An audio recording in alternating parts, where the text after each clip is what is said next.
Dá essa letra aí pra quem tá fazendo essas cagadas.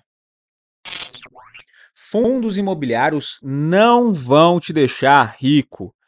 Se você quer saber o porquê, fica comigo até o final desse episódio. Vamos lá, bora dar o play. Eu já quero começar falando para você curtir, para você se inscrever se ainda não é inscrito, mas vamos entender. Um dia você acabou descobrindo maravilhas que são os fundos imobiliários e acabou se apaixonando. Afinal, quem não quer receber um salário sem precisar trabalhar? Maravilhoso, né?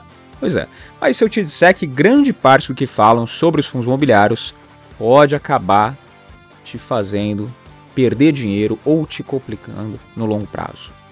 É sobre isso que eu vou falar nesse episódio, porque é algo que você precisa ouvir e algo que, óbvio, eu tô aqui para te esclarecer. A gente não é contra o fundo imobiliário, tá? Então muita calma nessa hora, ó, bandeira da paz aqui, pelo amor de Deus, não somos contra, já falo, contra o produto em si. Mas sim contra o uso do produto em alguns casos. Então vamos lá. Esse episódio não é para falar mal dos fundos imobiliários, a gente gosta também, mas até se você for ver em entrevistas passadas aí do Money Play, a gente conversou com o Moise Politi, que foi um dos caras que participou da estruturação do primeiro fundo imobiliário aqui no Brasil. Se você ainda não assistiu, foi nosso episódio número 18 e ele falou bastante sobre como foi o processo, como foi interessante, e passou bastante coisa que muito simpático, inclusive Moise. Foi bem interessante a conversa que a gente teve com ele. Se você ainda não assistiu esse episódio, vai lá e vai assistir. Mas qual que é o ponto então aqui desse episódio? Eu tenho observado que as pessoas têm utilizado os fundos imobiliários sem uma boa estratégia ou simplesmente ignorando as fases da criação de patrimônio. E como assim? As pessoas, elas, primeiro, vão desconsiderar os riscos da classe de ativos, que é o fundo imobiliário. Elas também não conhecem alguns problemas estruturais que um fundo imobiliário possui e não tem como fugir. Terceiro, as pessoas focam demais nos dividendos, e isso daqui é o que me pega muito, porque a pessoa foca no dividendo e esquece que o foco do seu investimento hoje é construir patrimônio. E o quarto, as pessoas tendem a comprar os fundos imobiliários com outras classes de ativos, a comparar, né, os fundos imobiliários com outras classes de ativos, ao invés de entender onde ele funciona melhor. Então, vou comparar o fundo imobiliário com ações, vou comparar o fundo imobiliário com o Tesouro Selic, por exemplo, e acaba não entendendo onde ele vai funcionar melhor de fato. Para isso, responder todas essas questões, levantar todos esses pontos que eu listei aqui, esses 4, eu vou fazer bastante leitura aqui de tudo que eu levantei, e a nossa equipe também, de informações sobre os fundos imobiliários. Então preste bastante atenção, tá? Primeiro, problemas estruturais dos fundos imobiliários. Defasagem de imóveis. Um fundo imobiliário de tijolo, ele possui um ou mais imóveis, e esses imóveis eles vão ficando defasados com o tempo. Natural. Pense em um prédio comercial. Vamos pensar em um prédio comercial qualquer. Um dia, um fundo imobiliário tem o melhor prédio da cidade. 10 anos depois, ele não tem nenhum dos 10 melhores prédios da cidade porque prédios novos foram construídos. Defasagem do prédio. Para piorar, o seu prédio ele precisa de uma atualização, porque ele ficou caro e é um prédio que está velho.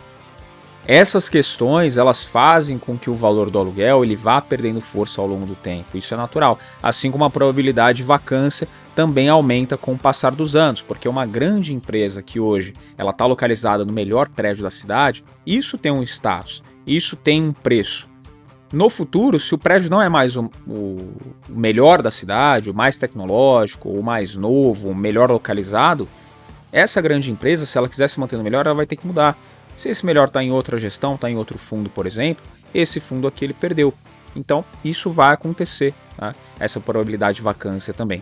Tem prédio que é muito bom e esse impacto ele demora algumas décadas para acontecer, mas fatalmente vai acontecendo. E o futuro? Quais prédios que hoje, por exemplo, são os melhores, vão ser os melhores ainda lá na frente?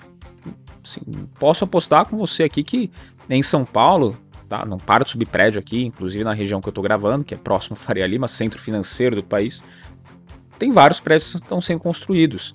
E daqui a 10 anos eu tenho certeza que vão ter prédios melhores do que os que a gente tem aqui hoje. Por isso, é um ponto que o pessoal não considera, a defasagem dos imóveis que estão ali dentro do fundo. Outro ponto, não existe ganho de escala. Um fundo imobiliário ele nunca vai se multiplicar por 5 sem captar dinheiro novo no mercado. E isso muita gente desconsidera também.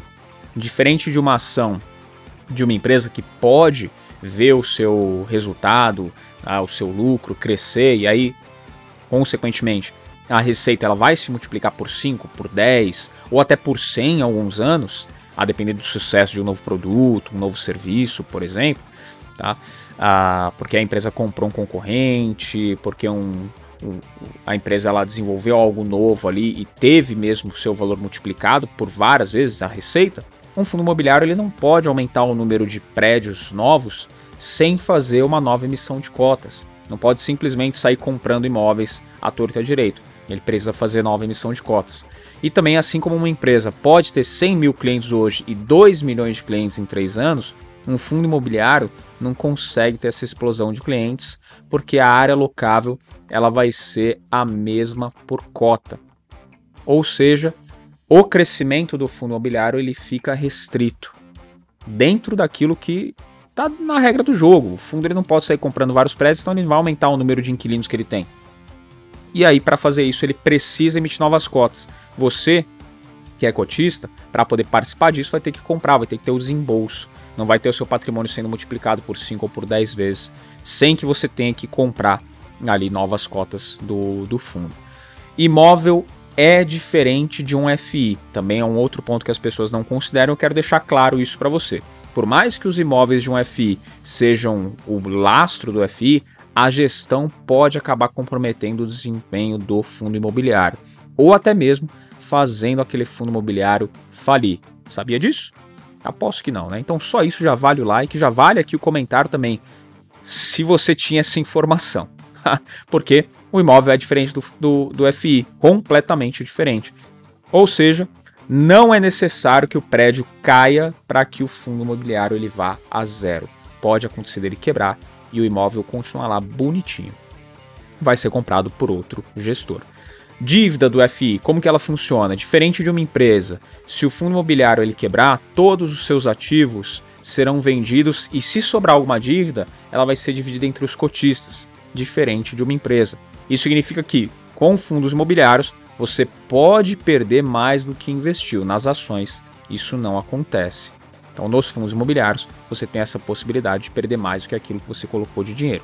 E para os FIs de papel, apesar dos FIs de papel eles trazerem bons retornos de tempos em tempos, eles também passam por períodos ruins. E se for para ter papéis de dívida, é muito mais seguro ter um Tesouro Selic ou um título privado com o FGC. Se o seu propósito, como eu falei agora há pouco, for crescimento de patrimônio, que é o foco do patrimônio de quem está aqui investindo, né, ou quem está acompanhando o Money Play também, é crescimento patrimonial. Não imagino, já falei em outros episódios, vou repetir mais uma vez, que você seja hoje aquele exemplo que já chegou no topo da pirâmide e não precisa mais trabalhar para poder se sustentar. Eu imagino que você ainda esteja trabalhando, construindo patrimônio. E se você tem essa intenção de construir patrimônio, quanto maior for, melhor, porque mais cedo você atinge a sua liberdade, sua tranquilidade financeira. Então, no fundo de papel, se vai comprar ativos, título de dívida, mais fácil você comprar um que te dê uma garantia maior, pelo menos é o que a gente imagina aqui. Temos vários casos recentes aí de fundo de papel que levaram alguns calotes. E isso aí, claro, faz você perder patrimônio. Esse foi o primeiro ponto, os problemas estruturais dos fundos imobiliários. Segundo pontinho aqui, o mito da renda passiva. Vamos lá. Praticamente todos os influenciadores que eu encontrei nas redes sociais, que gostam de fundos imobiliários, sempre falam muito de dividendos, e a maioria acaba até caindo nessa conversa de renda passiva. A ideia é que você ganhe dinheiro sem fazer nada, e até aí tudo bem. Se você colocar dinheiro ali no fundo imobiliário, você comprou uma cota, 2, 10 mil, você vai receber o dividendo, e tecnicamente você não fez nada. Porque isso sim é possível. Mas o problema é que a pessoa passa a gostar de ganhar essa renda e já inverter a ordem dos fatores. Ao invés de trabalhar para gerar renda, para investir e aumentar o patrimônio, começa a gastar essa renda que vem através dos dividendos. Então passa a gastar os proventos antes mesmo até de ter um patrimônio relevante para garantir a sua tranquilidade financeira. Aí vira aquele velho problema que todo empresário iniciante tem ao misturar dinheiro da empresa com dinheiro pessoal. No final, o cara gasta tudo e não faz o que deveria fazer, que é aumentar o aporte. Esse é o meu maior problema quanto viver de renda passiva sem você ter o patrimônio relevante para isso. Você usar aquilo que você está ganhando do fundo imobiliário, por exemplo, para pagar uma conta de água, uma conta de luz, para você poder fazer uma viagem, sem que você esteja naquela situação de ter um patrimônio que vai manter sua tranquilidade pro resto da vida, não faz sentido. Porque você está tirando a possibilidade desse patrimônio, gerar mais patrimônio, crescer, que é o intuito dele, para te dar essa tranquilidade lá na frente. Qual que é o certo nesse caso? É você aumentar a sua renda, aumentar a sua receita e da sua receita você tirar para fazer esses gastos. Pô, é para viajar? Com certeza, para viajar. Vai dar calote na conta de luz? Não vai pagar luz, vai pagar água. Mas com aquilo que você gera de receita mês a mês. E não com os proventos, com o fruto do seu patrimônio que está lá investido. Aquilo ali você tem que reinvestir, você tem que aportar para que você tenha esse efeito bola de neve crescendo ao longo do tempo, tá? Então, esse daí é um grande mito da renda passiva, de você gastar tudo, não fazer aquilo que tem que fazer e, nesse caso, é como ver o dinheiro pingando na conta, que é muito gostoso, né? E aí você já vai lá torrando sem calcular que esse dinheiro lá na frente daqui 10, 15, 20 anos, que é o seu plano de acúmulo de patrimônio, é de longo prazo. Você não perceber que esse dinheiro ele se tornaria muito mais lá na frente, para você poder ficar mesmo de fato tranquilo.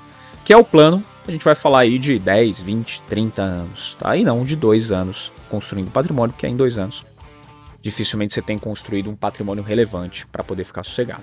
Então esse é o mito da renda passiva. Por isso, já vou reforçar aqui o ponto, não cai nesse conto que você vê de alguns influenciadores falando, pô, põe seu dinheiro em fundos imobiliários, ou aquele vídeo, você viu aquele vídeo, você viu ali a thumb, R$1.000 com fundos imobiliários, veja como...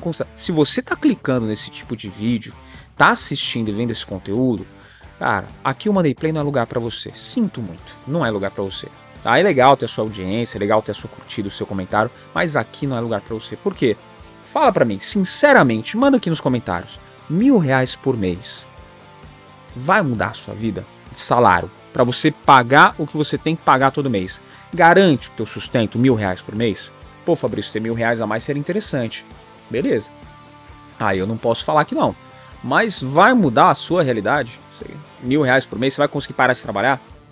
Porra, não vai, cara. Então, se você tá clicando nesse tipo de conteúdo, cara, obrigado até aqui, mas o Money Play não é mais lugar pra você. Sinto muito. Você não entendeu nada do que a gente tá falando aqui nos últimos 2 anos e meio, 3 anos, tá?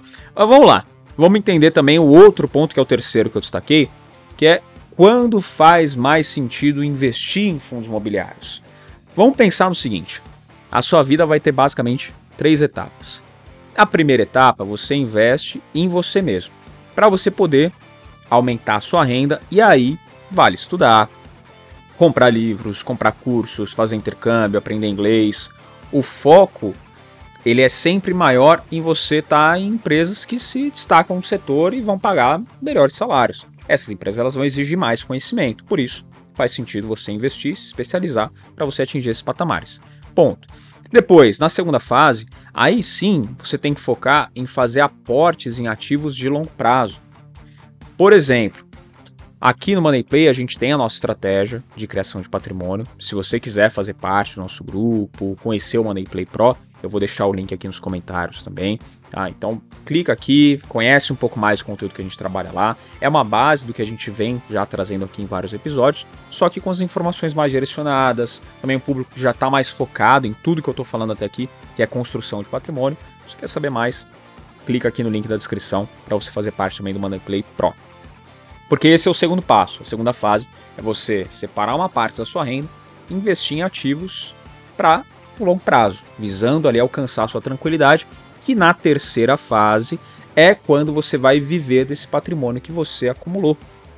Nessa terceira fase, você começa a usufruir daquilo que você acumulou nesse tempo. Então aí sim faz sentido gastar uma parte dos proventos que você vai receber. Aí sim, uma boa estratégia é ir aportando os proventos na fase de acúmulo em ativos como fundos imobiliários. Então, parte do que você construiu ao longo do tempo, quando você chegar nessa terceira fase, que é viver de renda de fato, que é chegar no colher um pouco dos frutos aí que você já veio acumulando ao longo do tempo, aí faz sentido os fundos imobiliários. Assim você vai estabilizar um pouco mais a sua renda mensal, já que as ações elas tendem a pagar no máximo 4 vezes ao ano os dividendos, e não faz sentido ficar fazendo resgate de renda fixa, que além de antecipar os impostos, você também vai ter um montante reduzido e isso diminui a sua rentabilidade e diminui o seu lucro ao longo do tempo. Por isso, nessa terceira fase, encaixa, por exemplo, a estratégia de investir em fundos imobiliários. Percebe? A gente não é contra. A gente só é contra o momento que você vai escolher colocar fundos imobiliários na sua carteira. Se você tem uma estratégia bem definida, como a gente listou aqui, sim, você vai ter essa informação e vai saber quando usar esses ativos. E como eu falei, se você quer saber mais sobre, link na descrição, entra para o Money Play Pro. Em resumo, a gente gosta de fundo imobiliário, tá? Como eu falei, nada contra, somos amigos aqui, beleza? Curtimos fundo imobiliário, então é um ativo que faz sentido na carteira, mas é necessário tomar cuidado para não trocar um ganho grande no longo prazo que você pode ter, a possibilidade de ter uma grande receita para o longo prazo, por um ganho pequeno agora no curto. E pior, gastar esse ganho diminuindo o efeito dos juros compostos para o futuro. Fundos imobiliários fazem mais sentido quando você já tem um belo patrimônio e você quer fazer uma parte desse patrimônio te gerar um fluxo de renda mensal imediato e um pouco mais previsível. Aí faz sentido. Aí, seja bem-vindo à carteira ou fundo imobiliário. Ou seja, como eu falei agora há pouco, o problema ele não está nos fundos imobiliários, ele está na sua falta de patrimônio para que o fundo imobiliário cumpra o papel dele. Se você chega aqui para mim e fala, Fabrício, mas eu já tenho 20 milhões, já tenho 30 milhões, já tenho 50 milhões de reais investidos, e aí está diversificado, empresas, renda fixa, e pô, não coloquei em fundo imobiliário, beleza, não coloquei porque eu entendi que para minha fase de construção de patrimônio não faria sentido.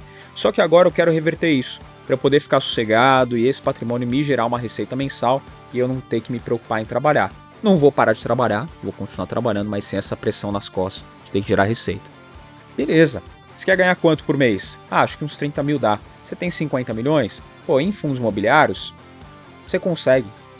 Mas consegue ter uma parte desse patrimônio, não vou falar tudo, óbvio, colocar todos os ovos numa cesta só, você já sabe que não deve ser feito. Mas você vai pegar parte desse patrimônio e vai alocar em fundo imobiliário. Você fala, pô, eu quero ganhar esses 30 mil por mês. Com esses 50 milhões que você tem investido, usando parte desse patrimônio, aí nessa fase tem sentido você colocar uma parte dele em fundos imobiliários e aí ter essa receita mensal mais previsível para aí sim falar, batendo o peito, cheguei, tô tranquilo, esse meu patrimônio é relevante o suficiente para que com parte dele eu investindo em fundos imobiliários eu consiga ficar sossegado. Deu para entender? Por isso, qual que é o foco aqui? Aí eu pergunto para você, de tudo que eu falei e venho falando nos últimos episódios também, qual que é o foco? O foco é gerar patrimônio, estudando, trabalhando, poupando e, meu caro, investindo. Aí sim, o foco é isso. Qualquer outra coisa, tá errado. Quando chegar lá a gente decide. Se você já chegou, manda aqui pra gente. Se ainda não, clica no link da descrição, Money Play Pro, manda aqui nos comentários também, quero saber mais.